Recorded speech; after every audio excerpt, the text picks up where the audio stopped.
São João já chegou, época boa que só. Boa pra acender fogueira, boa pra dançar forró. O arraial é da família, vem todo mundo pra cá. Chegue junto pro São João do Parque Anauá. Vai ter quadrilha, vai comida boa também. Não vai faltar animação, só vem que tem. O cordel conta histórias, é hora de se encantar. No São João do Parque Anauá. Vai ter quadrilha, vai comida boa também. Não vai faltar animação, só vem que tem. O cordel conta histórias, é hora de se encantar. No São João do Parque Anauá. No São João do Parque Anauá. São João no Parque Anauá 2024, de 22 a 27 de julho. É o arraiá da família. O cordel conta histórias, é hora de se encantar. No São João do Parque Anauá. No São João do Parque Anauá. Agora em Boa Vista, Roraima, você conta com a nova concessionária Iveco, junto ao Grupo Porto Caminhões e Ônibus. Para a melhor comodidade dos nossos clientes autônomos e frotistas, você encontra revisão, manutenção e compras de peças em um só lugar. Com um pós-venda atuante, nossa equipe está preparada para atendê-los com serviços personalizados, atendimento ágil e de alta qualidade. Estamos localizados na Rua Parque Industrial 2849, Distrito Industrial. Faça-nos uma visita e descubra a potência e a inovação. Porto Caminhões e Ônibus Iveco. Boa Vista nasceu às margens do Rio Branco. De um vilarejo tornou-se símbolo de esperança. O sol pinta nosso céu, mas nossa cidade brilha mesmo é com a luz da nossa gente. Gerações que forjaram o presente com coragem e hoje moldam o futuro com paixão. É o coração que bate forte em cada um de nós. Boa Vista, 134 anos. Uma homenagem da Assembleia Legislativa de Roraima. Notícias da semana com o Dr. Irã. Então, amigos, nesse final de semana eu fui visitar a Dona Eliane Duarte. Dona Eliane Duarte é uma roraimense que trabalhou muito no ex-território e estava esperando também há muito tempo o seu enquadramento nos quadros da União. Fui recebido na casa dela pelas irmãs, filhos, netos, uma família belíssima. E ela me ofereceu, inclusive, lá um delicioso suco de frutas, um excelente papo. Nos divertimos muito, relembramos histórias do ex-território, da nossa vida aqui. E eu fiquei muito feliz, viu, Dona Eliane, de ser recebido pela senhora e pela sua família. Um grande abraço. Deus abençoe a todos vocês. É Dr. Irã, é trabalho comprovado. É Dr. Irã, com Roraima no Senado. É Dr. Irã, o nosso senador Irã. Marcos Jorge, o homem certo para Roraima crescer. Olá, gente, sou o deputado Marcos Jorge e tenho uma excelente notícia para vocês. Com a Lei 1953, de minha autoria, nenhum contribuinte de Roraima poderá ter multa aplicada sobre o ICMS acima do valor da mercadoria. Antes, a Cefaz aplicava multas de até 300%. Agora não pode passar dos 100%. Continuaremos trabalhando em favor do cidadão e do contribuinte para termos uma sociedade mais justa e igualitária. Acompanhe nossas redes sociais e fique por dentro da nossa atuação parlamentar. Marcos Jorge, o homem certo para Roraima crescer. A Unipar Construtora chega a Roraima com o Residencial Boa Vista, condomínio fechado de alto padrão às margens do Rio Branco. Desfrute de área de lazer completa com piscina de borda infinita, academia e salão de festa. São amplos apartamentos com 4 suítes, 4 vagas de garagem, varanda gourmet e gerador 100%. Conheça mais do Residencial Boa Vista nas redes sociais, @Unipar Construtora. O que tem no Sesc? Um universo de possibilidades. Aqui tem educação de qualidade, saúde com responsabilidade, lazer para toda a família, assistência aos que mais precisam e cultura sem fronteiras. Faça sua credencial e vem pro Sesc. São João já chegou, época boa que só. Boa pra acender fogueira, boa pra dançar forró. O arraial é da família, vem todo mundo pra cá. Chegue junto pro São João do Parque Anauá. São João no Parque Anauá 2024, de 22 a 27 de julho. É o arraiá da família. O cordel conta histórias, é hora de se encantar. No São João do Parque Anauá. Parima Rent-A-Car é a empresa que vai estar 24 horas à sua disposição. Temos a frota mais nova e moderna de Boa Vista. Disponibilizamos de diversas tarifas para sua locação, seja ela diária, quinzenal ou mensal. Você também pode fazer a reserva online e se estiver chegando de viagem, nós te buscamos onde você estiver. Parima Rent-A-Car, Avenida Mário Homem de Melo, 4203, Buritis. Você sabia que vai gastar bem menos fazendo suas compras no Supermercado Gavião? Temos tudo em gêneros alimentícios, materiais de higiene, limpeza e utilidades domésticas. E mais, no Supermercado Gavião, você encontra o melhor açougue da cidade, padaria e hortifruti. Além disso, você ainda pode economizar com o Gavião Mais. Cadastre-se. Preço baixo, qualidade e um bom atendimento é no Supermercado Gavião. O loteamento Camuraí, juntamente a Recel Incorporadora e Amazônia Imóveis, agradecem a todos os nossos clientes pela confiança em um dos maiores empreendimentos imobiliários que Boa Vista já viu. Mais de 4.000 terrenos vendidos, recorde de vendas em todas as etapas, com 100% dos terrenos vendidos. Atendimento de responsabilidade e compromisso com os nossos clientes. Venha conhecer o loteamento Camuraí. Seu lugar de investir, construir e morar é aqui.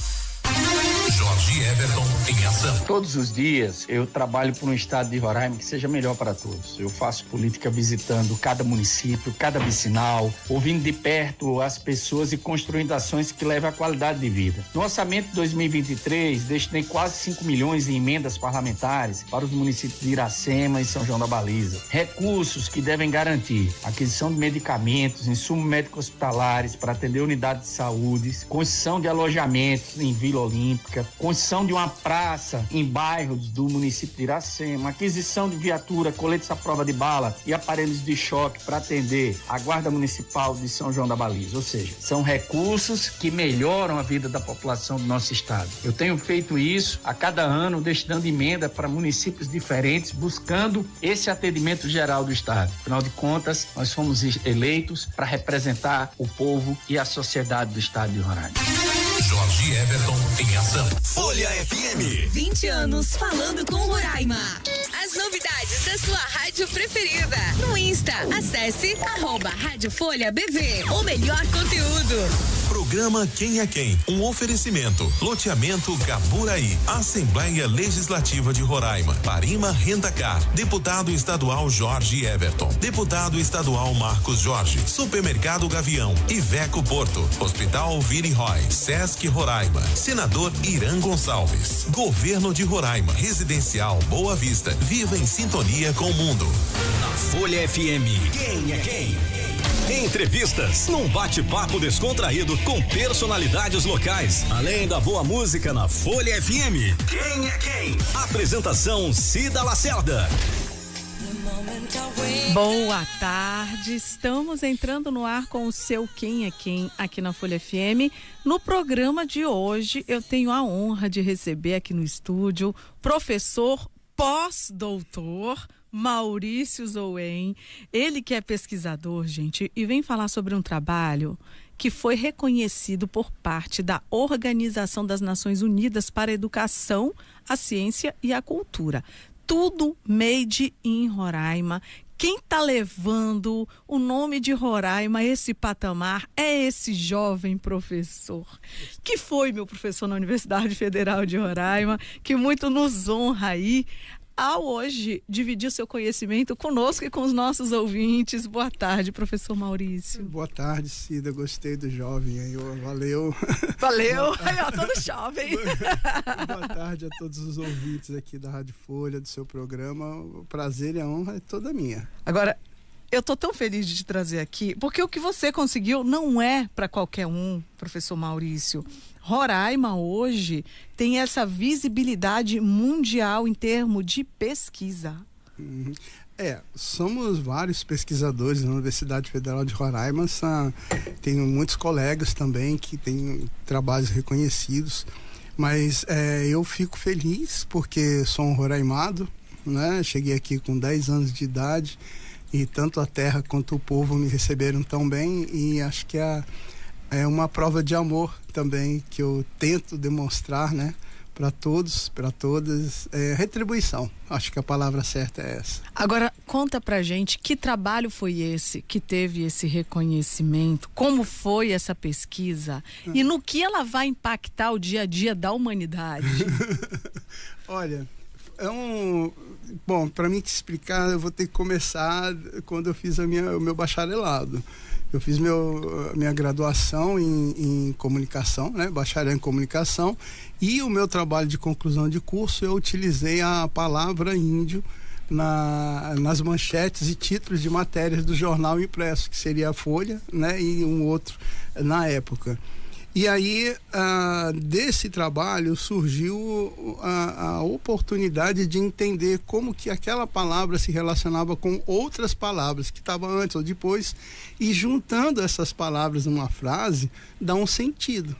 Então, a semiótica, que é a ciência que eu estuda esse sentido, né? Então, você falar dia tem um sentido, dia bonito é outro, quer dizer, uma soma, isso, né, vai acarretando vários... A semiótica é esse detalhamento, a gente pode colocar dessa forma?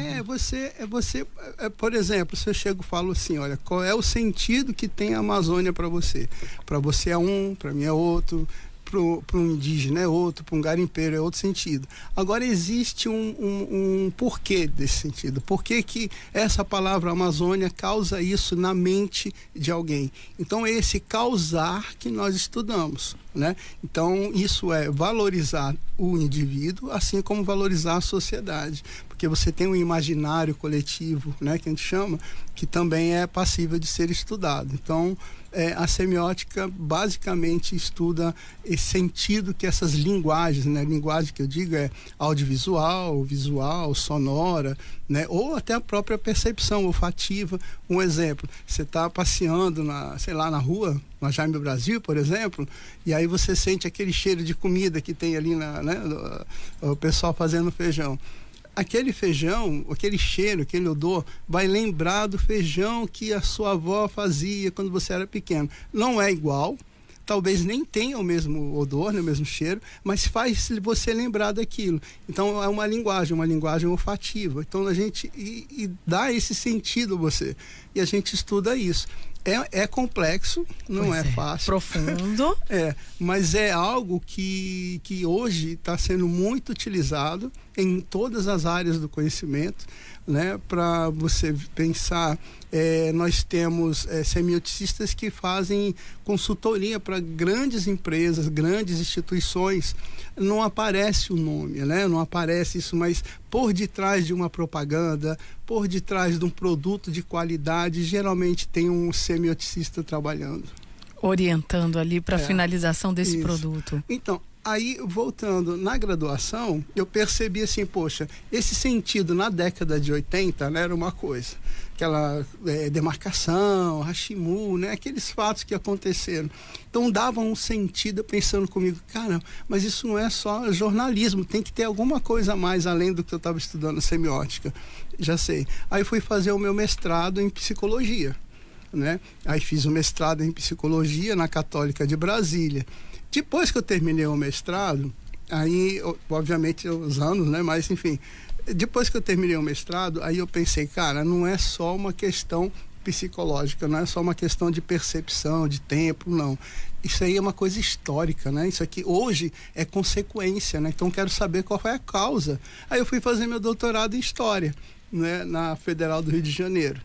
Aí fiz o doutorado em História. E eu, comunicação, psicologia. Pois você se aprofundou aí então, no entendimento total, hein? Aí eu pensei, além disso deve ter mais, né? Não é só a questão da história, porque o que aconteceu lá atrás foi um processo, né? E a consequência hoje.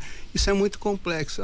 Já sei. Aí eu fui fazer meu pós-doutorado em epistemologia e sociedades complexas, né? Para entender essa complexidade, tempo, espaço, percepção, e utilizando sempre a semiótica como metodologia. Então, como você me conhece bem, a minha vida foi planejada para entender de fato o que nós percebemos como Amazônia, né? Então, desde a minha graduação até hoje, ainda procuro conhecer esses eventos complexos que fazem com que a gente se relacione tanto com os outros quanto com a própria Amazônia, né? Óbvio que a gente tem uma paixão, um amor maior por Roraima e tal, mas é preciso estudar a região para entender qual é a nossa parte, né? E você estuda muito as pessoas. Eu gosto muito do ser humano, né? Então a minha especialização mesmo é a imagem do ser humano. Então, qual é o processo de construção de identidades imagéticas, né? Então, nesse congresso que eu fui agora, eu fui apresentar 2 trabalhos também.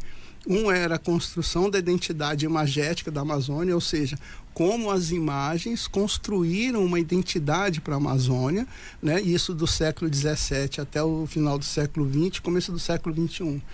E aí, a partir do final do século XX, eu comecei a estudar também como é que essa identidade imagética é construída, porém, por meio da inteligência artificial. Então são duas relações diferentes. Eu já estava começando a fazer aqui anotações sobre a construção da imagem da Amazônia. A forma com que o mundo vê a Amazônia hoje. Isso tudo foi friamente calculado. Vamos lá, professor.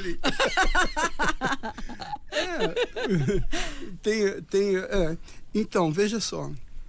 Quando os primeiros exploradores, alguns pesquisadores chegam no Brasil, né, colonizadores, eles, quando retornam aos seus países de origem, eles levam seus relatórios e etc. E desses relatórios começam a surgir imagens, né, para colocar em livros, diários, etc. Na maioria das vezes, no começo eram gravuras e xilogravuras. E nessas gravuras tinha um fantástico, né? Aquela coisa de seres fictícios, né? Animais com corpo de homem, de gente com características animalescas. Era assim, né? que levavam pro mundo. Isso. E aí o que acontece? Quando esses marinheiros, esses exploradores chegam aqui no Brasil, eles não eram pessoas cultas, né, intelectuais, eram pessoas rudes, até porque o próprio tempo histórico pedia isso, né? Eram pessoas que encaravam a vida, né, a realidade com uma perspectiva totalmente diferente daquele intelectual. Então, eles conheciam o Brasil, conheciam a Amazônia por meio dessas gravuras, dessas pinturas, desses desenhos que mostravam uma verdade construída, não era uma verdade que era descritiva. Isso também acontece na história da arte no Brasil, porque o Brasil só vai ter de fato uma história concisa na sua arte a partir das escolas francesas e holandesas, né? Debré, entre outros. Por quê? Porque os missionários que vinham para cá, eles levavam algumas informações e tal, e os missionários que eram os desenhistas, na época chamava riscador, que eram pintores, eles não faziam uma descrição, eles faziam uma criação. Tinha um quadro que chama A Morte do Padre, acho que é Elb, uma coisa assim, e o título do quadro era Perto do Maranhão. Só que no quadro você vê um castelo medieval, que no Brasil nunca teve. Você, ao invés de palmeira, você tem uma tamareira, que na época não tinha no Brasil, né, que só dá no Oriente. Que né? viagem, hein? Pois é, e aí as pessoas na Europa que viam aquela obra de arte entendiam o Brasil daquela forma. Não era uma forma de propaganda também? Mostrar que tinha o castelo e tal, para chamar mais gente para cá? Para ser bem claro, era ignorância mesmo. Não era nem propaganda. Não, era ignorância. Não era tipo assim, olha, no Brasil, mataram o padre lá, mas lá é assim, ó, tem um castelo, tem tâmaras e tal. Umas coisas loucas, mas é ignorância. Você viu aí a minha semiótica, a minha visão da história que você está contando? Show. É muito particular, né? Vou tentar dar um outro exemplo, talvez fique até mais claro para os ouvintes. Os espanhóis, quando tentaram invadir essa parte da Amazônia foram impedidos por guerreiras, mulheres guerreiras, né? E os espanhóis, o padre principalmente que fazia o relatório, eles eram ignorantes no sentido de desconhecer aquela comunidade indígena. Os únicos elementos que eu chamo elementos empáticos são elementos de conhecimento que eles podiam fazer uma semelhança. Mulheres guerreiras, dentro da mitologia universal, qual é a mulher guerreira que existe? Na Grécia, que são as Amazonas. Então Olha. eles chamaram essas mulheres indígenas de Amazonas, né? Na verdade, essas mulheres eram as Icamiabas, era uma comunidade indígena chamada Icamiabas. Muito bem. Aí o que acontece? Dom Pedro II, anos depois, séculos depois, quando foi fazer essa divisão do Maranhão, que antes era Maranhão e Grão-Pará, né? Então, ficou, isso aqui vai separar. Aí ele, estudando a história do local, descobriu esse relatório do padre. E tentando homenagear aquela comunidade indígena, dá o nome nessa porção de terra de Amazonas. Meu Deus! Quando então na realidade isso. seria Icamiabas. E você tá lendo meu pensamento, que eu ia te perguntar como é que foi a origem do nome Amazônia, sendo que as Amazonas eram da Grécia. Então foi de lá para cá? Foi essa inspiração. Isso, você está vendo como é que é construída essa identidade da Amazônia? Nem o próprio nome desse lugar que é Amazonas pertence a nós de fato, né? É de direito. Foi uma inspiração grega. Foi. Entendeu? Mas a intenção era homenagear a comunidade indígena. Porém, o elemento semiótico, ou seja, a palavra, remete as pessoas a uma outra cultura, né? Assim como essas imagens que eu acabei de te falar, também remetem a uma outra cultura. Então, o nome Amazônia poderia ter sido, qual era o nome da tribo? Icamiaba. Icamiaba. Então, o povo Icamiaba e vizinho, um beijo pra vocês, meus queridos. Então era isso que era para ser. E assim, e você vai pesquisando essas imagens, gravuras, aquarelas, xilogravuras, enfim, fotografias, eles eram construídas sob um olhar estrangeiro, mas não no sentido apenas de ser de outro país. Um olhar que não sabia o que buscar. Você não sabe pedir aquilo que você não tem consciência do que existe, né? Então, por isso que eu falo de ignorância, nesse sentido, de desconhecer. Então, por exemplo, para eles pintarem uma indígena, né? Uma mulher indígena, eles usavam o quê? O desenhista, né? O que ele sabia fazer? Um corpo de uma mulher ocidental. Ele fazia o corpo da mulher ocidental e colocava elementos indígenas, um arco, um colar, alguma coisa que aí, olha, aquilo ali é uma indígena. Porém, a estrutura do corpo da pessoa, né? Não era aquela.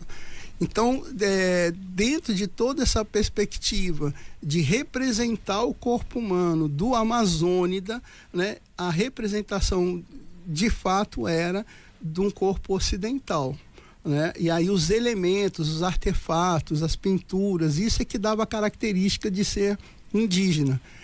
Isso na época do desenho e aquarela, né? Quando chega a fotografia, isso na Amazônia chegou em 1865, veio um sueco americano chamado Louis Agassiz, que era criacionista. O que era o criacionismo na época? Ele estava querendo derrubar a teoria darwinista do evolucionismo. Então não era um processo de evolução, era um processo de criação. Muito bem. Então ele vem para o Brasil e traz um dos seus patrocinadores, pediu para ele trazer o filho dele, que não sabia fazer nada. Aí ele pegou o menino, 20 anos, sei lá, olha, você vai aprender a fazer fotografia no estúdio fotográfico. Aí aprendeu, passou um mês lá para aprender a fazer fotografia. E aí chega em Manaus, em 1865, funda um birô antropológico e começa a fazer fotografias. Só que essas fotografias não tinham nenhum valor científico. Por quê? Eles pegavam as mulheres, tiravam fotografia das mulheres no quintal da casa, todo imundo, as casas assim, toda velha e tal. Na metade da sessão da fotografia, eles pediam para elas tirarem a roupa.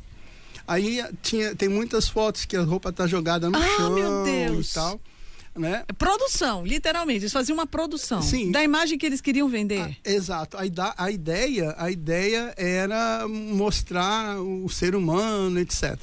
Porém, estudando essas imagens, você percebe que as mãos delas estão todas assim para frente e tal, mostrando os dedos, porque o Agassiz, ele entendia que a junta dos dedos daquelas mulheres, na época, carregar balde, né, aquela coisa toda, era força. Mas para ele era uma involução, vamos chamar assim. Num texto dele diz assim, que a mestiçagem no Brasil era um exemplo para não ser seguida nos Estados Unidos. A gente está falando de 1860, 65, Guerra de Secessão, Sim. Norte contra o Sul, escravismo, aquela coisa toda.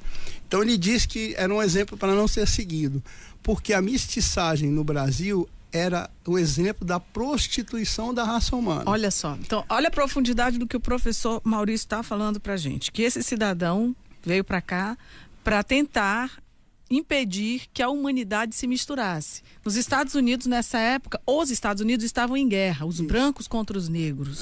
Pra gente deixar muito claro aqui pros nossos ouvintes. Porque como eu tô sempre atenta, eu gosto de estudar, eu sou quase uma historiadora, mas assim, tem muita gente que não gosta, que não sabe, mas é legal a gente tocar nesses assuntos, professor, e deixar claro para as pessoas que foi exatamente isso. Então esse cidadão queria que não houvesse uma mistura das raças. Exatamente. E quando ele volta com essas imagens para os Estados Unidos, em Harvard, né? Os cientistas lá, os pesquisadores não deixaram ele publicar as imagens, porque as imagens o que mostrava era a pobreza. Então quem via aquelas fotografias via uma pessoa pobre, não via um corpo humano, né? Que era o que ele queria. A cientificidade da coisa é mostrar um corpo humano naquele lugar. Só que mostrava o quê? Uma mulher despida, num lugar ruim, feio, pobre. Então veja, as primeiras fotografias feitas na Amazônia mostrava o amazônida como um ser pobre, carente de civilização, carente de progresso. Aí, quando vai para a segunda leva, que também é em 1867, as fotografias, já um outro fotógrafo, uma outra história, que é um alemão. Ele faz uma série de fotografias do dia a dia da Amazônia. Mas o dia a dia, para nós, é uma coisa. Tipo, vou para a beira do Igarapé, tem uma cabana, sei lá, um negocinho com palha e tal, você tá ali pescando, e de boa, pescou, comeu peixe e tal, embaixo de um tapiri, legal. Só que isso, para eles, é pobreza também. Porque não tem telhado, não tem parede. Visão. Então veja que desde o século XVII até o século XX, as imagens que eram construídas sobre a Amazônia eram imagens que vendiam, vou colocar um jargão mais, que vendiam a falta de civilização, a falta de progresso e a falta de cultura, o que é pior de tudo. E quando foi que esse povo resolveu instituir a Amazônia como o pulmão do mundo? Isso aí é outra história muito legal. Tô só te atiçando, né, professor Maurício? Eu tô gostando muito. Mas veja só, por um lado, cientificamente falando, mostrava a pobreza em ser e estar na Amazônia. Por outro lado, que é a sociedade, a cultura europeia, etc. Tanto é que Manaus e Belém, nesse período da história, final do século XIX, começo do século XX, disputavam o título de Paris dos Trópicos. Pois é, eu já ia te dizer, houve um boom. Por causa da borracha. O Amazonas era considerado a Paris do hemisfério norte? Olha, não é do hemisfério norte, não. Como é que eles falavam? Paris dos Trópicos. Dos trópicos, do hemisfério norte somos nós aqui. Aí é uma briga. No congresso agora que eu fui, aí tinha o pessoal do Pará e do Amazonas, e eu tava coordenando a mesa. Eu falei, meu Deus do céu, o que eu vou fazer agora? Aí falava, olha, os dois disputavam o título de Paris dos Trópicos. Aí o do Amazonas, né, a professora do Amazonas, mas nós ganhamos. Meus ouvintes paraenses e amazonenses, quem é que ganha? Não, porque olha, são lindas, né? Aí a professora do Pará, de Belém, falou, as duas cidades são lindas, né? A parte histórica das duas cidades, belíssima. Então, aí veja só, nesse momento da história tinha também o exótico. Então, fotografias de indígenas eram transformadas em postais. Os relatórios oficiais, alguns mostravam os grandes prédios, os palácios, os teatros e etc., né, que era a riqueza. Para vocês terem uma ideia, nesse período da história, tanto Belém como Manaus, vou falar dos dois, tá? Para não dar ciúme. Eles possuíam bondes, bombas elétricas, etc., que eram melhores que São Paulo e Rio de Janeiro. Então, poxa, que legal, riqueza, isso é cultura, sim. Mas por detrás disso, você tem famílias que foram destruídas. Por exemplo, uma família indígena que ia trabalhar no seringal. Então, uma família com 4 pessoas, 2 filhos, o pai e a mãe. A mãe era colocada no seringal, o pai era colocado em outro seringal, o filho em outro e o filho em outro. Depois de um ano, se um deles não cumprissem a meta, eles não se viam. Tinha que esperar o outro ano. Só iriam se ver se batessem a meta para retirar a seiva, né, da borracha, né, o látex. Então, quer dizer, tinha famílias que nunca mais se viam, que morriam, né? O pai de desgosto, a mãe de tristeza, saudade de filho certo. E quem era que operava tudo isso? O seringalista, né? Na época chamado de coronel de barranco. Porque você tem o coronel do gado. Você tem o coronel do leite, o coronel de gado, e tem o coronel de barranco, que era aquele que trabalhava com borracha. Porque a balsa encostava na beira do barranco para eles colocarem a pela.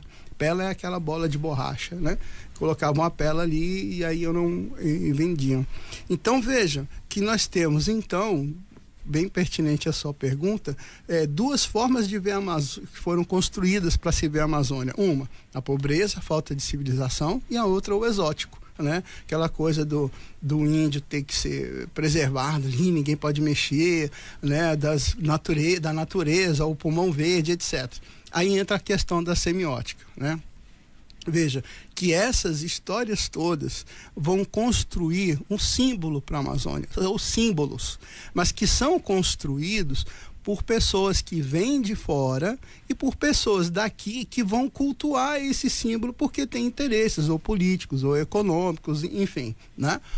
Aí o que acontece? Eu estava até conversando com o professor Getúlio, que ele foi num congresso também, ele estava voltando e eu estava indo. Aí a gente começou a bater um papo. Imagina essa conversa aí com esses 2 gênios. Eu queria estar lá só ouvindo. Ficamos umas 2 horas lá conversando, eu só aprendendo.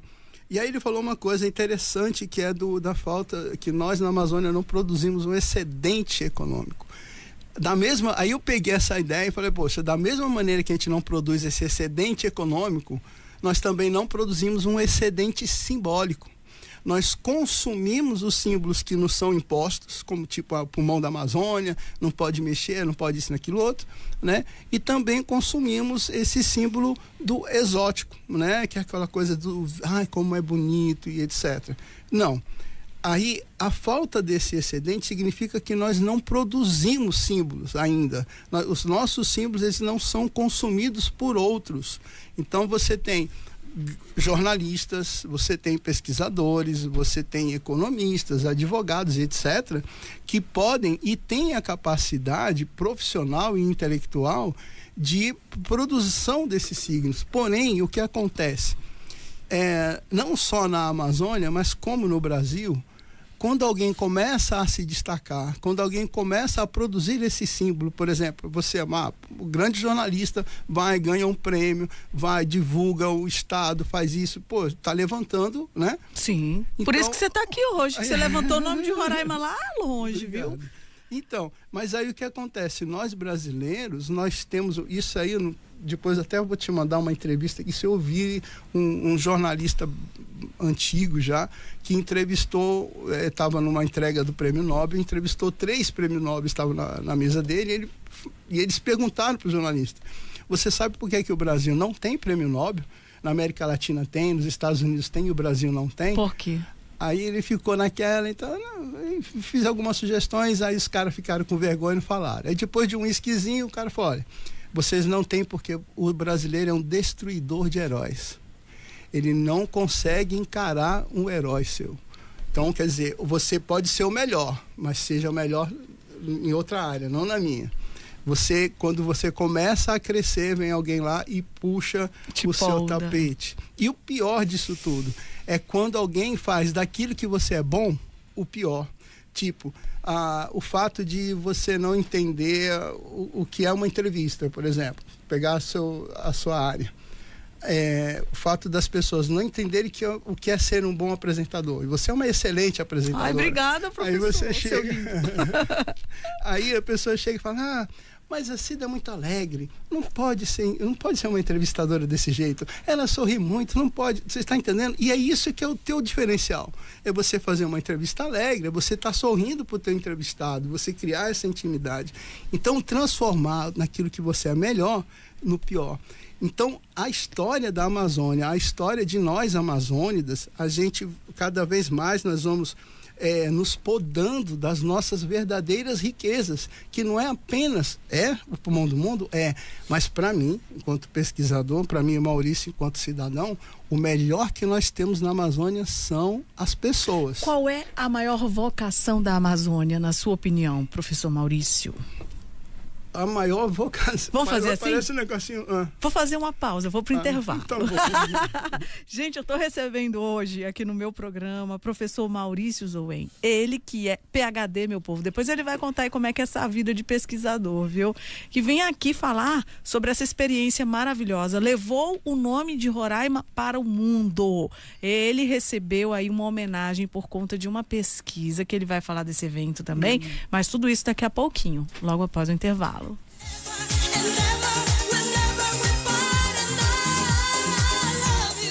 É muito bom fazer parte da sua vida. Folha FM, 20 anos. A Unipar Construtora chega a Roraima com o Residencial Boa Vista, condomínio fechado de alto padrão às margens do Rio Branco. Desfrute de área de lazer completa com piscina de borda infinita, academia e salão de festa. São amplos apartamentos com 4 suítes, 4 vagas de garagem, varanda gourmet e gerador 100%. Conheça mais do Residencial Boa Vista nas redes sociais, @Unipar Construtora. São João já chegou, época boa que só. Boa pra acender fogueira, boa pra dançar forró. O arraial é da família, vem todo mundo pra cá. Chegue junto pro São João do Parque Anauá. Vai ter quadrilha, vai comida boa também. Não vai faltar animação, só vem que tem. O cordel conta histórias, é hora de se encantar. No São João do Parque Anauá. Vai ter quadrilha, vai comida boa também. Não vai faltar animação, só vem que tem. O cordel conta histórias, é hora de se encantar. No São João do Parque Anauá. No São João do Parque Anauá. São João no Parque Anauá 2024, de 22 a 27 de julho. É o arraiá da família. O cordel conta histórias, é hora de se encantar. No São João do Parque Anauá. No São João do Parque Anauá.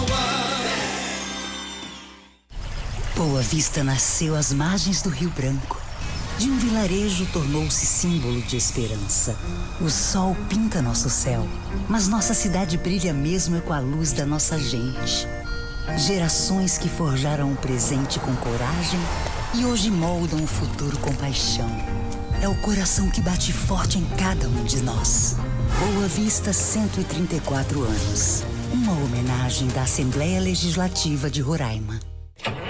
Agora em Boa Vista, Roraima, você conta com a nova concessionária Iveco, junto ao Grupo Porto Caminhões e Ônibus. Para a melhor comodidade dos nossos clientes autônomos e frotistas, você encontra revisão, manutenção e compras de peças em um só lugar. Com um pós-venda atuante, nossa equipe está preparada para atendê-los com serviços personalizados, atendimento ágil e de alta qualidade. Estamos localizados na Rua Parque Industrial 2849, Distrito Industrial. Faça-nos uma visita e descubra a potência e a inovação. Porto Caminhões e Ônibus Iveco.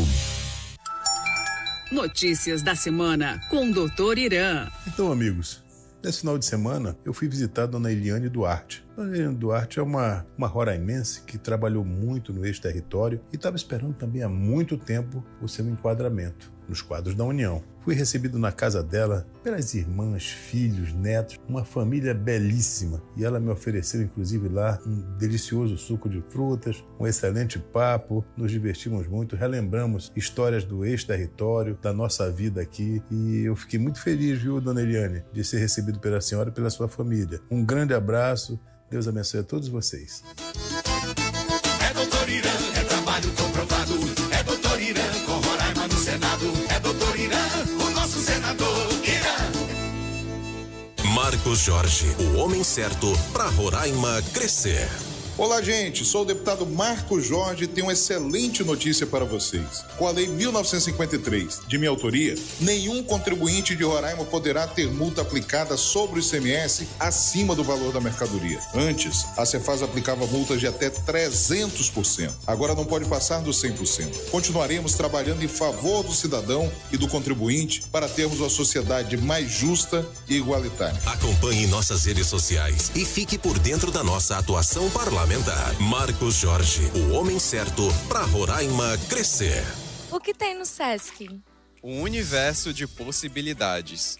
Aqui tem educação de qualidade, saúde com responsabilidade, lazer para toda a família, assistência aos que mais precisam e cultura sem fronteiras. Faça sua credencial e vem pro Sesc. Você sabia que vai gastar bem menos fazendo suas compras no Supermercado Gavião? Temos tudo em gêneros alimentícios, materiais de higiene, limpeza e utilidades domésticas. E mais, no Supermercado Gavião, você encontra o melhor açougue da cidade, padaria e hortifruti. Além disso, você ainda pode economizar com o Gavião Mais. Cadastre-se. Preço baixo, qualidade e um bom atendimento é no Supermercado Gavião. A Parima Rentacar é a empresa que vai estar 24 horas à sua disposição. Temos a frota mais nova e moderna de Boa Vista. Disponibilizamos de diversas tarifas para a sua locação, seja ela diária, quinzenal ou mensal. Você também pode fazer a reserva online e se estiver chegando de viagem, nós te buscamos onde você estiver. Parima Rentacar, Avenida Mário Homem de Melo, 4203, Buritis. O loteamento Caboraí, juntamente a Recel Incorporadora e Amazônia Imóveis, agradecem a todos os nossos clientes pela confiança em um dos maiores empreendimentos imobiliários que Boa Vista já viu. Mais de 4.000 terrenos vendidos, recorde de vendas em todas as etapas, com 100% dos terrenos vendidos. Atendimento de responsabilidade e compromisso com os nossos clientes. Venha conhecer o loteamento Caboraí. Seu lugar de investir, construir e morar é aqui. É muito bom fazer parte da sua vida. Folha FM, 20 anos. Músicas, entrevistas, bate-papo descontraído na Folha FM. Isso é Quem é Quem. Estamos de volta com o seu Quem é Quem. No programa de hoje, estou recebendo aqui no estúdio o professor pós-doutor Maurício Zoen, ele que é pesquisador, veio conversar com a gente sobre um trabalho feito por ele, que foi reconhecido por parte da Organização das Nações Unidas para a Educação, a Ciência e a Cultura. E até chegar nesse trabalho, ele está dando uma aula de história da Amazônia pra gente e eu tô amando. Nossa, são informações pertinentes. Eu não sabia que o nome Amazônia era por conta das Amazonas, que eram as mulheres guerreiras da Grécia, e que houve só uma confusão de que... Como é que era para ser o nome aí da tribo? Era... Icamiaba. Então, o Amazonas era para ser Incamiaba. Icamiaba. E aí, só que não, aí virou... Mas olha, você que está aí me ouvindo, perdeu o primeiro bloco da entrevista, não fique triste. A gente está ao vivo no site da Folha de Boa Vista, na Rádio Folha. Essa entrevista vai ficar gravada no YouTube e também no Facebook. A gente está no Instagram também, Tchon? Hoje não, ou tá? Ô, Tchon, quero estar no Instagram também, Tchonzinho. Um beijo pro Tchon, nosso operador de áudio. Professor Maurício, tinha perguntado para o senhor, no finalzinho do bloco anterior, qual é a vocação da Amazônia, na sua opinião? Olha, assim, para chegarmos à vocação, tem uma coisa bem simples antes, que é entender o que é ser e estar na Amazônia, né? E isso compreende também você se entender enquanto ser humano, o que é muito complexo, né? Mas eu sempre gosto de dar esse exemplo, porque eu acho que didaticamente dá para entender bem. A gente estava falando agora há pouco da guerra de secessão nos Estados Unidos, o norte contra o sul e tal, nos anos de... Negros contra os brancos. Isso, nos anos de 1800 e tal. Então, veja só, durante esse período, nessa guerra, um soldado profissional, né? ele conseguia, em 1 minuto, matar, no máximo, 3 pessoas. Que é aquela espingarda que coloca o chumbinho e coloca a pólvora e tal. Isso um cara profissional. Que não era profissional, às vezes só tirava uma vez e nem conseguia fazer outra. Então, veja, em 1 minuto, nos anos de 1800, um ser humano conseguia tirar a vida de 3 seres humanos. Hoje em dia, Cida, em 1 minuto, quantas vidas um ser humano é capaz de tirar? Nossa, né? É muito relativo, hein? Se você apertar um botão... Se apertar o botão da bomba atômica, acaba com o mundo. Acaba com a humanidade, não é? Muito bem. Então veja como é que nós, seres humanos, evoluímos, né? No sentido de sermos capazes de tirar a vida.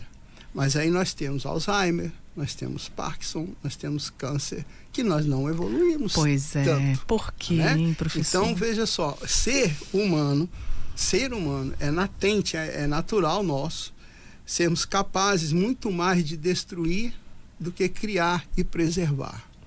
Então, quando você me pergunta a vocação da Amazônia, eu acho que a vocação da Amazônia é ser a Amazônia, mas em todo o seu esplendor humano, tá?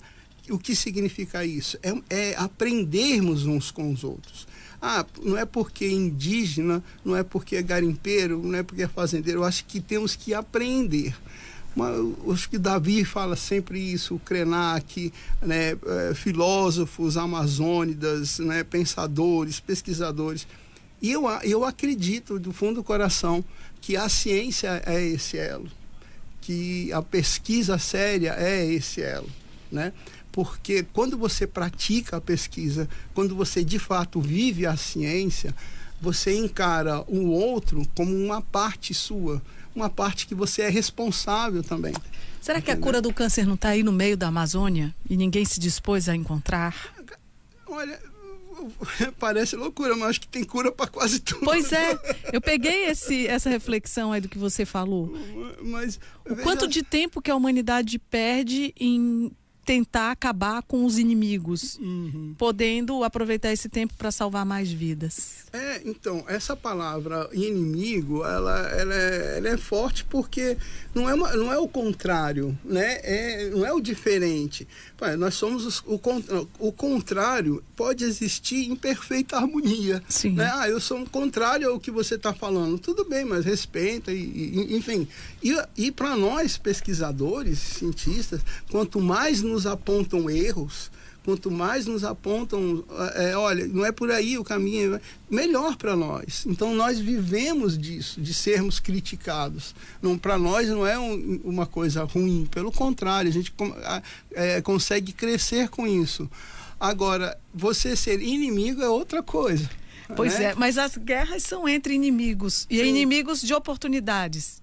Tipo, hoje um amigo pode virar o seu inimigo e vice-versa. Meu pai dizia, né? O pior não é o inimigo, porque você sabe que é o inimigo. O pior é aquele amigo que, na verdade, é o teu inimigo, né? Mas tudo bem. Olha, e assim, voltando à questão da vocação. Sim. Eu ainda acredito que as pessoas, os seres humanos que vivem, os amazônidas, né, sejam aqueles que nasceram, aqueles que vivem, né, que escolheram viver aqui, são o bem mais precioso dessa terra. Mas ainda existem muitos, como você bem disse, inimigos. Eu acho que nós deveríamos transformar esse símbolo de inimigo para contrários, né?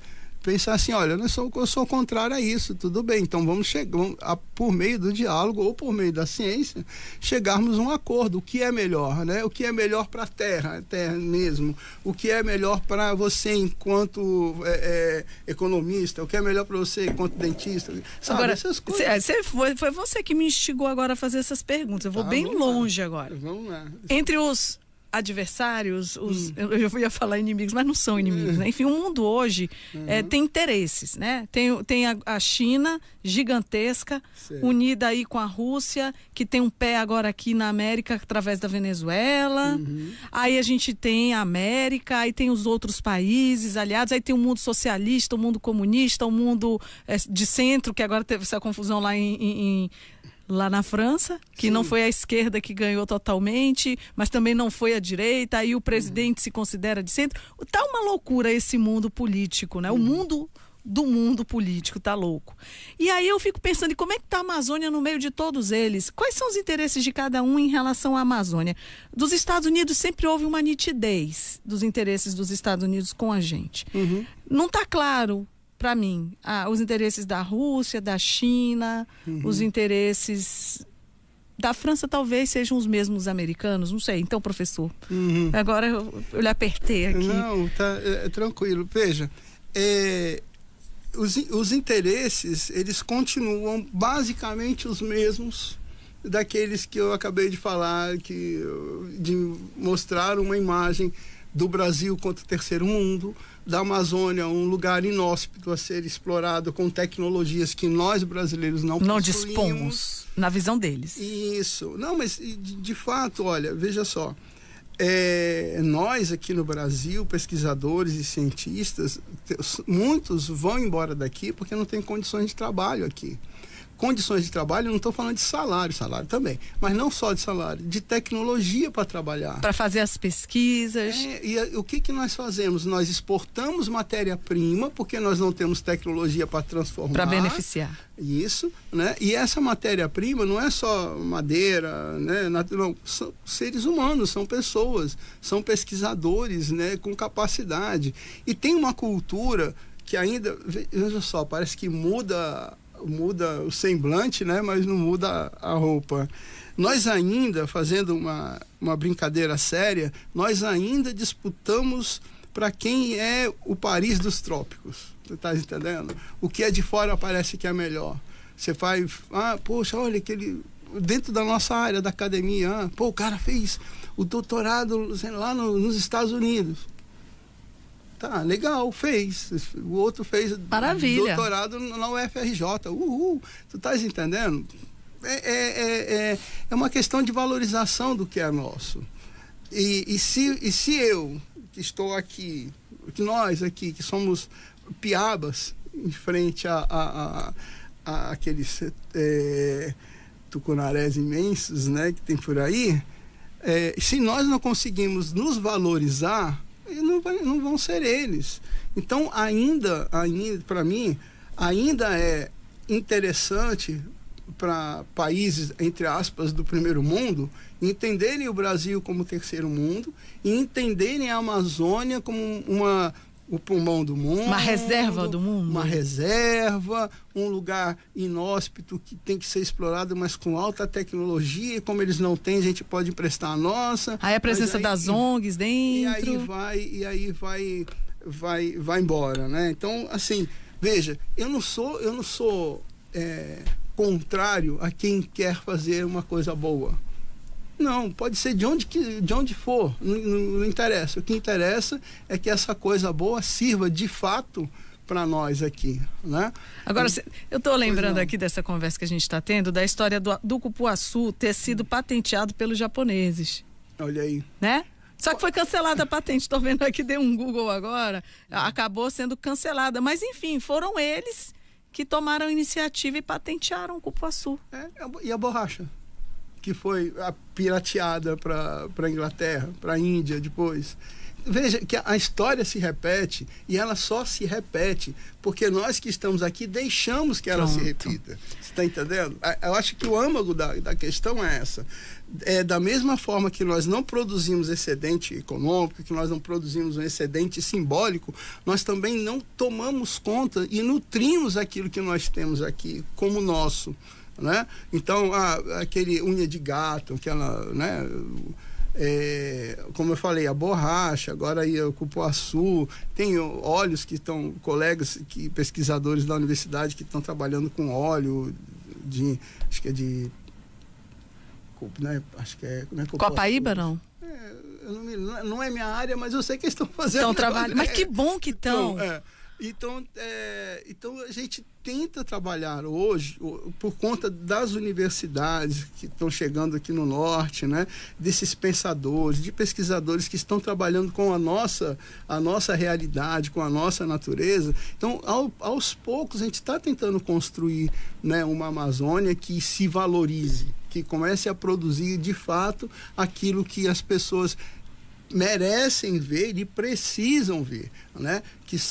Que é a tecnologia, que é a capacidade intelectual, que são técnicas que se misturam entre ciência e saber tradicional, né? Então isso, eu acho que o maior valor hoje ainda é o diálogo entre as pessoas. Imagina uma comunidade indígena que tem uma planta que cura tal coisa, e essa planta é potencializada por um cientista da universidade. Tá entendendo? Isso aí, para a humanidade, é uma coisa show, né?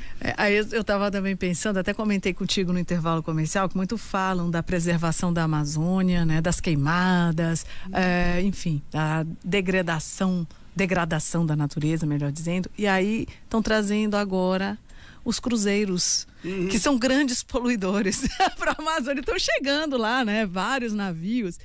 E aí eu fico pensando, mas que conceito é esse de preservação, né? Porque quando se fala em preservação, a gente pensa de todas as formas.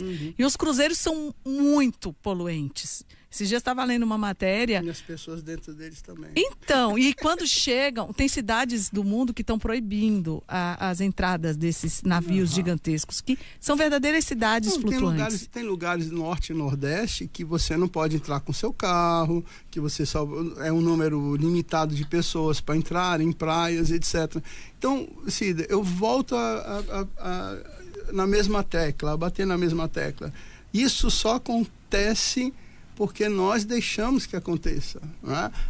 Vai ter um interesse econômico? Ótimo, mas tem que ter, junto com esse interesse econômico, inteligência, para que a coisa não termine. Você deixa 1 ano, 2 anos esses cruzeiros, aí pronto, acaba. Não tem porque o rio está poluído, tem que fechar. Não, vamos usar a inteligência, que a coisa continue, que seja um processo de qualidade, né? Que as pessoas possam utilizar e na utilização preservar. Pronto. Entendeu? Os impactos ambientais sendo sempre avaliados.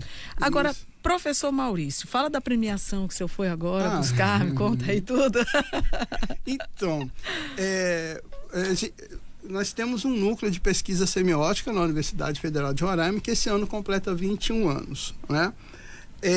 E nesse núcleo nós temos pesquisadores, tanto daqui da Amazônia, do Brasil, como de outros lugares do mundo. E alguns são até ex-alunos da universidade, que estão fazendo doutorado na França, em Portugal, mas que ainda mantêm esse elo com a gente por meio do núcleo de pesquisa.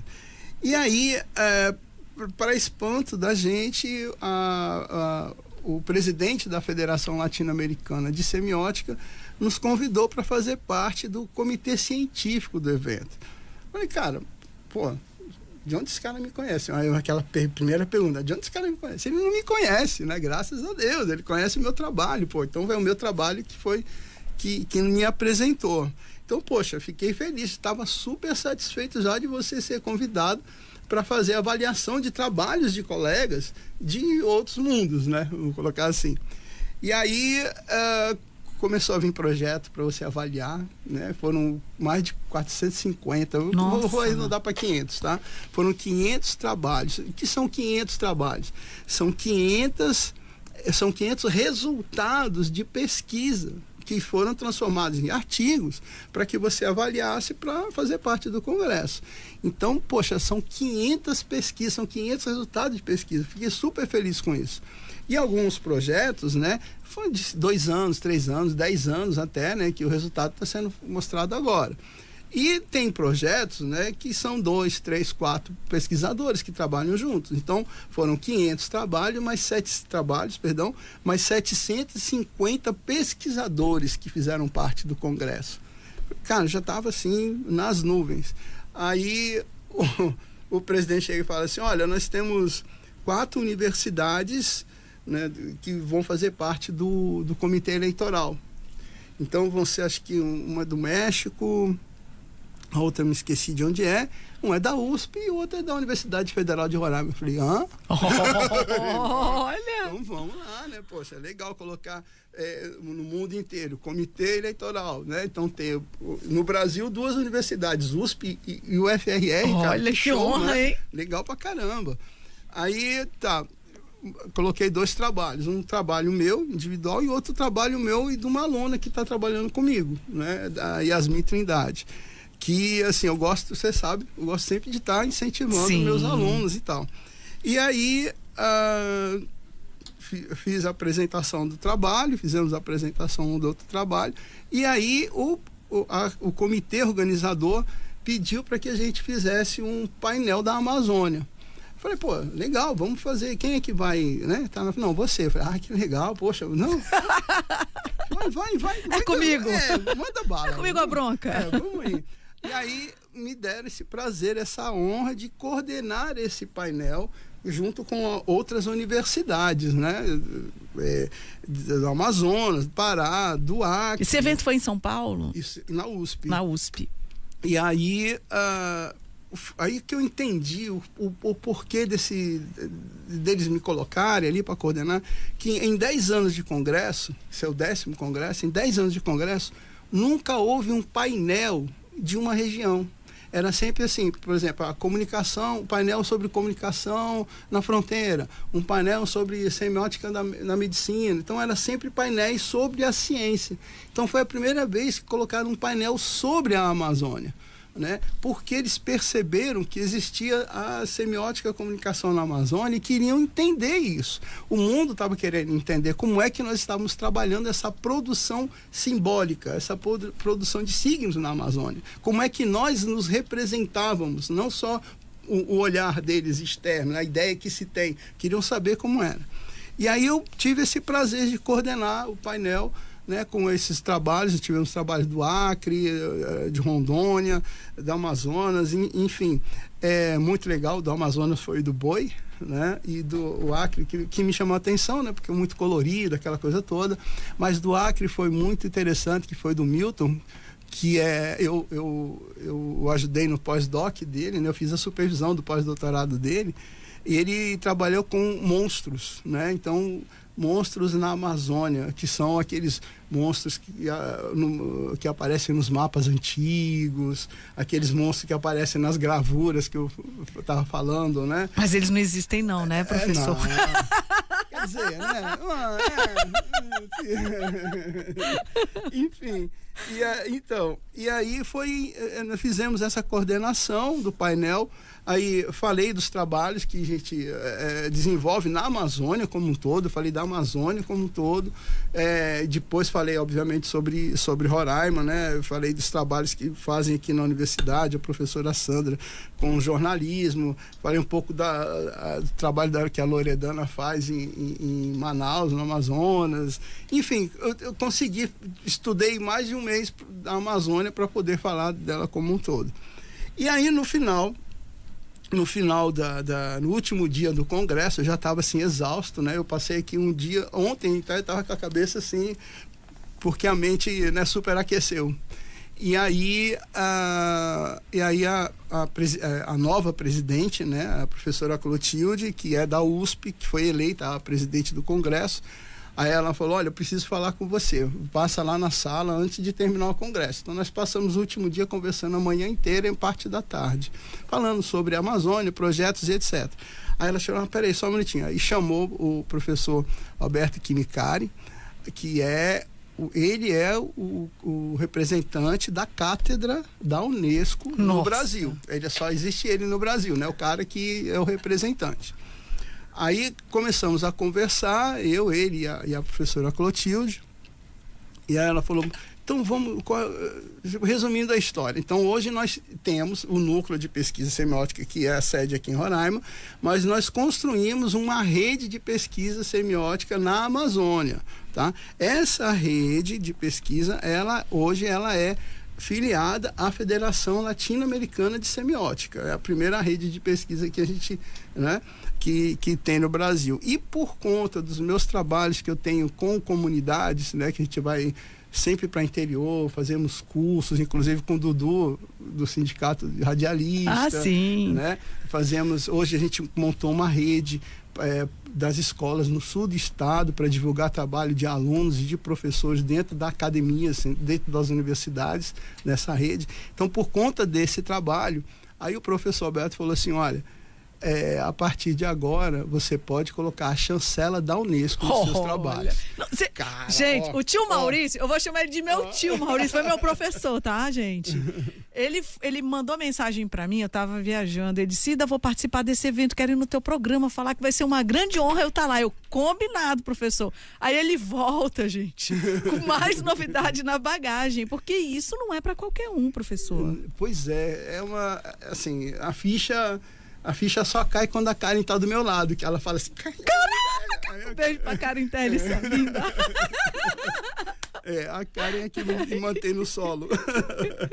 Enfim. Que maravilha. Aí, então, assim, de fato, poxa, eram 750 pesquisadores que estavam lá, assim, do mundo inteiro. Tinha gente da Alemanha, da França e etc. Aí é como se eu tivesse dado um tiro no meu pé, sabe? Porque até agora a gente está conversando e falando, poxa, esse pessoal fica só vendo a gente de fora, a gente tem que produzir coisa. Na hora que a gente recebe eu vou chamar de prêmio, né? A gente recebe uma honraria dessa. Reconhecimento verdadeiro. Pronto. Aí você fica falando, pô, mas tinha tanta gente de fora, por que foi? Ai, para. Síndrome do impostor. Vamos parar com isso. Então, cara, mas é uma síndrome, né? Que a gente tem. Eu não tenho isso, não. Olha, sinceramente, assim, sabe que um dia desse o negão do Bolsonaro veio aqui, o deputado federal, aí ele me deu entrevista e depois falou lá fora, pô, Cida, agora eu já sei o quê? Não, porque teve uma jornalista, ele disse até o nome, né? Que perguntou por que o Bolsonaro deu uma entrevista exclusiva para uma jornalista de Roraima, nunca deu para ela. Olha, gente,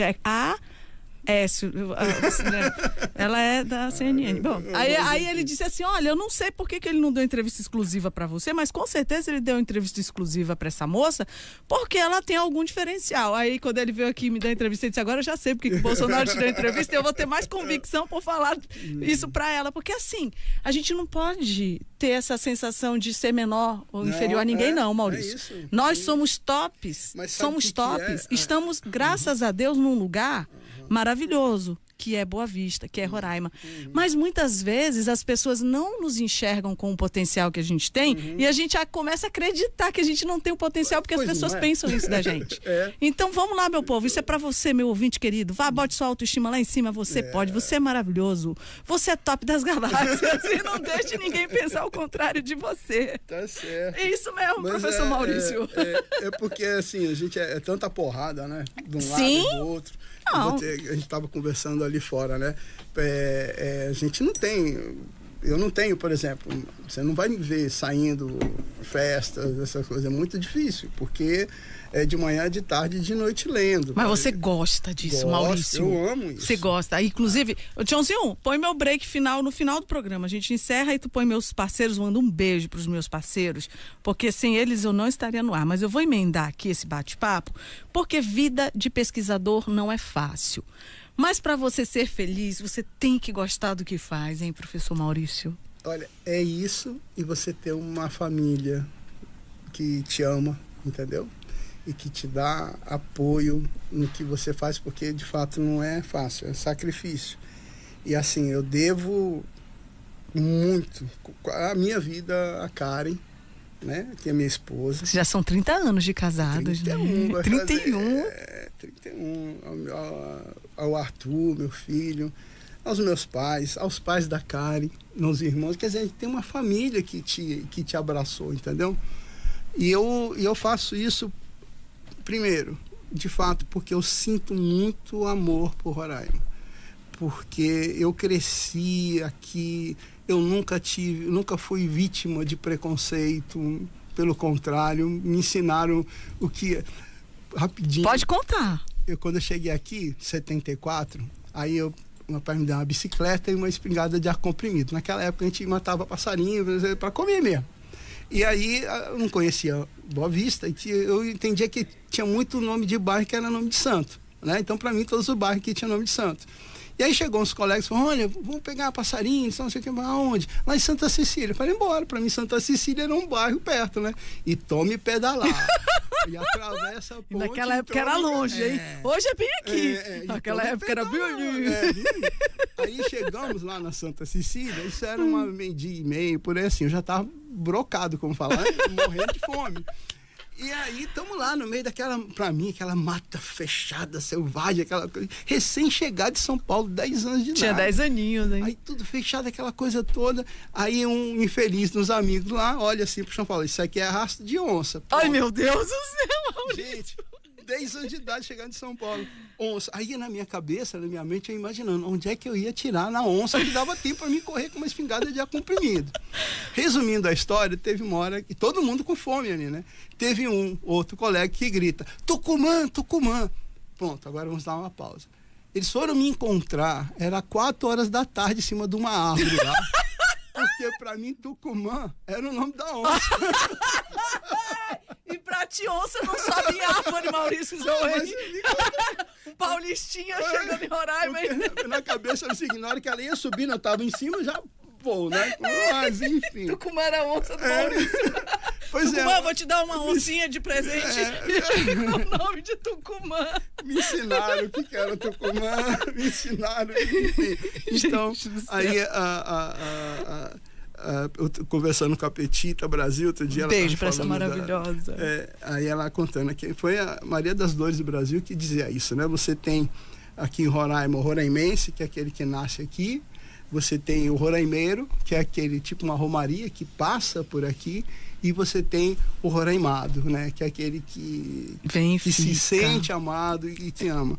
Então, Cida, o Maurício aqui, ele não está aqui em Roraima por planejar ou por escolher Roraima. Eu estou aqui por ter esperança, entendeu? Em Roraima. A minha esperança é que nós somos pequenos, somos poucos em relação ao restante do Brasil, mas nós temos tantas riquezas a serem exploradas, tantas, eu não estou falando de ouro e caceterita, não, estou falando de pessoas inteligentes, pessoas amáveis, pessoas capazes, pessoas produtivas, que falta só uma coisa, uma oportunidade. Verdade. E é nós que temos que criar essa oportunidade para quem está do nosso lado. Eu falo isso direto dentro da academia para meus alunos, olha, eu tento fazer para vocês aquilo que não fizeram para mim. Eu não falo isso com mágoa. Eu falo isso porque eu aprendi a abrir a porta. Antes eu não sabia nem que existia a porta. Agora eu sei, então eu vou abrir, fazer isso, né? Então, assim, é uma relação de muito amor. Parece até cientista, pesquisador falando de amor, cara. Mas se você não faz nada direito, se você não faz com amor. Se você não gostar do que você faz. Eu amo o que eu faço. Isso faz toda a diferença. Maurício, você chegou com 10 anos de idade. 10 anos. Como é que foi? Foi sua mãe, seu pai? Quem foi que resolveu vir morar aqui? O meu pai, como eu falei, é um libanês católico, né? E no Líbano, quando ele era adolescente, naquela época, ele vendia lâmpada pela Europa. Então, por ele ter que vender lâmpada na Europa, ele tinha que aprender vários idiomas. Então, ele era um libanês que falava 9 idiomas.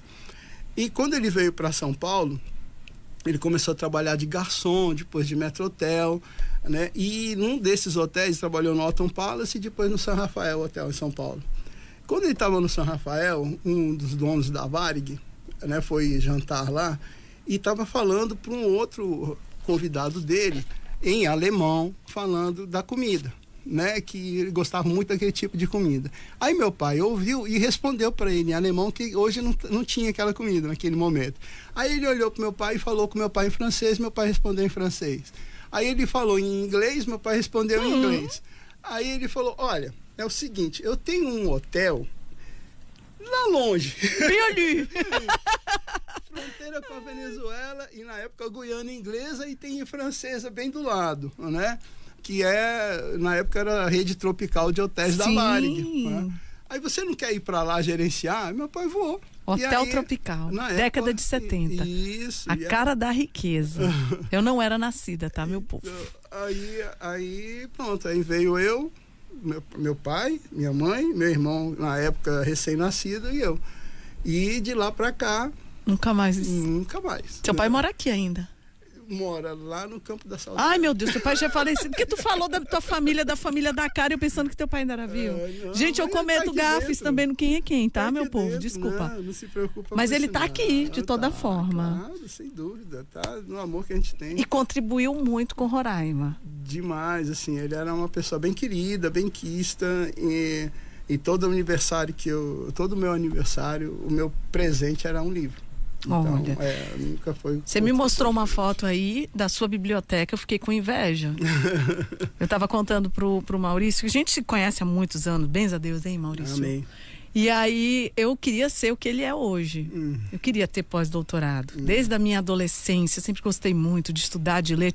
Tenho uma tia que já é falecida, a tia Rosa Maranhão, que era vice-reitora da Universidade Católica de Pernambuco, que era doutora. E eu falei, eu vou chegar mais longe que a tia Rosa, eu vou ser pós-doutora. Aí eu conheci o Donis, aí a gente começou a namorar, aí a gente casou, aí eu tive o Júnior, depois eu tive o Zé Luiz, depois o Pedro. Então assim, eu sou pós-doutora em mãe, né?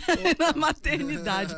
Mas assim, te invejo nesse sentido, que você dedicou a tua vida ao conhecimento. E o conhecimento é uma caixinha que nunca enche, né, Maurício? Você está sempre alimentando, sempre... E essa tua riqueza de livros aí, você está de parabéns, viu? E saber que foi seu pai também, que te colocou, né, que te incentivou a esse caminho da pesquisa. Nesse caminho da pesquisa, eu fico muito feliz, né? E quero honrar aqui a memória dele, né? Porque duas coisas maravilhosas que ele fez: ter vindo para Roraima, ter deixado você aqui com a gente. Engraçado que agora o congresso foi na USP, né? E aí eu encontrei com meus primos e tal. E aí, quando é que você volta? Meu pai... Aí bem roraimense, sabe? Só pra passear. Sabe quando você quer falar e não fala? Fica, tá bom, volto sim um dia. Mas, enfim, não. Sim, não tem quando você... Teve uma época da vida que eu fiquei pensando, caramba, e agora? Porque aqui não tinha universidade, né? Você tinha que ir pra fora. Pois você estudou aonde, Maurício? Você fez comunicação? Aqui. Você já fez aqui? Eu sou filho da UFRR, né? Então... Foi da primeira turma? Eu entrei na primeira turma, mas não foi eu não me formei com a primeira turma. Até porque, no meio do caminho, né, a gente assumiu a direção da TV Roraima, né? E aí não dava para trabalhar, e você sabe como é. Não estava... Naquele cargo não dá para você fazer duas coisas ao mesmo tempo, né? Porque você tem que fazer 10 coisas ou 20 lá ao mesmo tempo. Enfim, e aí depois da TV Roraima eu fui para a TV Educativa, né? Fui assumir a direção da TV Educativa, foi quando eu também fiz concurso para ser professor da universidade. O que é muito legal, porque você pensa assim, eu falo isso para os meus alunos, o título, ele é muito legal porque é uma forma de você mostrar que você teve um processo na sua vida de conhecimento, né? Que você foi testado, você foi avaliado e você passou por esse processo. Isso é muito legal. Mas tem muita gente, Cida, que tem pós-doutorado, mas que não vale nada, tu tá entendendo? Que não dá um bom dia que não contribui, porque não, sabe? Se fecha. Confunde a palavra universidade com universo, aí quer ser estrela, meteora, toda. Então, assim, o título é legal para mostrar que tem um processo. Gente, quer dizer que tem essa vaidade, em tudo quanto é lugar. Ainda bem que né? todos os doutores que eu conheço são gente boa, olha. Enfim, e aí, mas eu gosto muito da Federal de Roraima, porque assim, eu saí da universidade como aluno e eu provei que como aluno a universidade me formou bem. Sim. Então eu saí como um bom profissional. Tanto é que dentro da área da comunicação eu cheguei num ponto assim, não tem como, né? No ápice. E aí, quando eu entrei como profissional na área da educação, hoje eu estou, né, também num ponto assim muito, como você falou, a gente tem sempre uma caixinha vazia que você tem que colocar alguma coisa. Mas eu me sinto muito feliz profissionalmente com o resultado do meu trabalho e com a casa em que eu habito, profissionalmente falando. E os meus colegas, né, de profissão, no curso de comunicação e no curso de pós-graduação, que hoje a gente forma mestres que ganham prêmios, Intercom e etc., né, sempre me incentivaram. Né? E aqueles que não incentivaram, por não incentivar, estavam me incentivando também. Né? Aquela coisa do teimoso, né? Vamos, tem que fazer. Então, assim, não é só representar o professor, mas é representar uma universidade que tem trabalhado com qualidade, que forma bons profissionais, que tem bons profissionais que procuram cada vez se qualificar melhor. né? E que estão fazendo diferença, tanto na área de humanas, com ciência, física, biológica, né? Que tem vários, que na minha época, quando eu terminei o 2º grau, eu ficava naquele sonho, e agora? Eu não vou sair daqui, né? Eu vou ficar, sei lá, vou trabalhar aqui em alguma coisa. Aí, de repente, chega a Universidade Federal. Eu falei, opa, agora. Então, quer dizer, são oportunidades que a vida me deu também e que eu, graças a Deus, eu soube aproveitá-las. É ruim quando você, né, deixa passar assim, ou por preguiça, ou por vaidade, ou por qualquer outra coisa que não seja tão séria, né? Mas você deixa passar a oportunidade. E agora, no lugar que eu estou, eu me vejo na obrigação de dar essas oportunidades. Por isso é que eu gosto de ir para o interior, para trabalhar com escolas, com professores, colegas que a gente tenta ajudar, né, com as pessoas daqui também, enfim. E se nós não fizermos isso, quem vai fazer? E aí eu vou te falar pra gente encerrar o programa. Não ia adiantar nada, todos os livros que você tem, todo o conhecimento que você tem, se você não compartilhar com os outros. Exato. Pra que você vai ficar guardando, né? Então, assim, fico muito feliz com o teu sucesso. Fico feliz com esse reconhecimento aí da Unesco em relação ao seu trabalho. E também muito entusiasmada com tudo que você vem fazendo junto à comunidade acadêmica e aos jovens sonhadores que estão aí no interior do nosso estado. Parabéns, tio Maurício, foi meu professor, meu tio. E muito sucesso sempre para você, Maurício.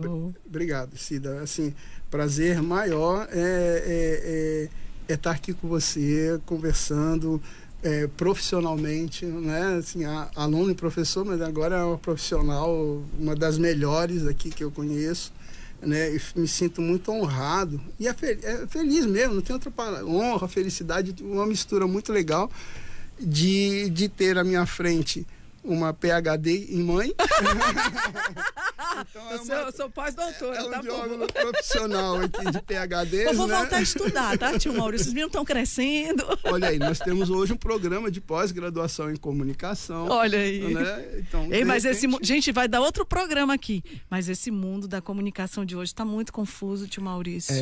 O que menos as pessoas aplicam hoje é ética, que é uma das primeiras disciplinas que a gente estuda quando a gente começa uma faculdade. Rapidamente, dessa minha pesquisa de imagem, em 1890, encontrei um documento que é o Código de Postura do município de Manaus, que servia para essa região toda, né? Onde dizia que quando os índios eram presos, eles teriam que ser higienizados. O que era higienizado? Cortado o cabelo, dado banho, colocar uma roupa, né? Muito bem. Quando eu comecei a trabalhar com inteligência artificial, isso em imagem, você coloca lá engenharia de prompt, né? Você escreve, você coloca imagem para traduzir para outra imagem e tal. Então você colocava a imagem, por exemplo, de um macuxi, e a inteligência artificial te dava uma imagem de um índio americano, por exemplo, né? Com as feições muito americanas. Então, o que antes era físico, que tinha assim, vamos dar o banho, cortar o cabelo e colocar a roupa, hoje é artificial, a inteligência é virtual.